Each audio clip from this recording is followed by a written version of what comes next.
6 News. Coverage you can count on. In high definition. Starts now.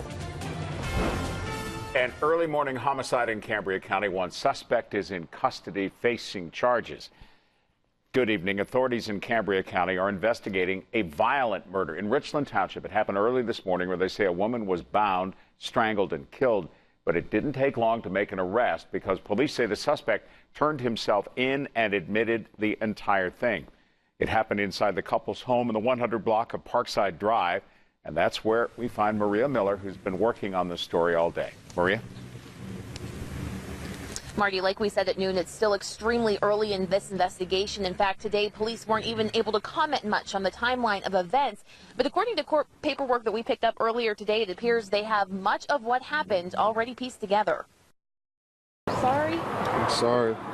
That's the only thing 36-year-old David Johnson had to say Tuesday morning as he left court, just hours after police say he stabbed and strangled his girlfriend. This was a violent attack. She was stabbed multiple times to the neck area and died from massive blood loss. Police say it happened inside the couple's Parkside Drive apartment in Richland Township sometime Monday night into Tuesday morning. Inside the home, court documents paint a gruesome scene. 30-year-old Allison Vaughn bound up, stabbed, and strangled, her body lying in a pool of blood covered in blankets and towels. And the only reason police say they knew to find her is because Johnson told them, turning himself in shortly after the crime happened.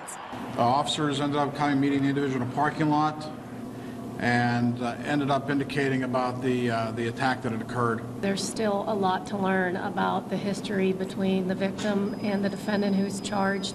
But documents filed Tuesday outline Johnson's alleged confession, where police say he told them he was high and needed Vaughn's money to buy drugs. But when she put up a struggle and refused giving him her ATM card, documents say he stabbed her twice and then used a nearby computer cord to strangle her before he took her ATM card and withdrew $300 to buy crack cocaine. Documents say he then went back to the house where he smoked the drug on the front porch before going out to get more money to buy more crack.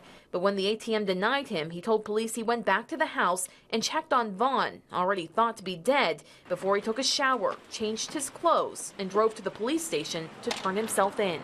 The victim in this case suffered a very violent, horrible death. Our hearts go out to her family and friends.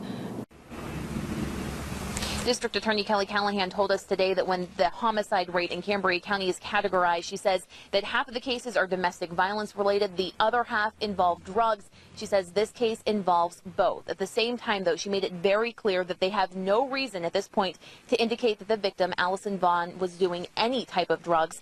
Tonight, her boyfriend, her alleged killer, David Johnson, is in jail without bond. Reporting live in Richland Township, Maria Miller, 6 News.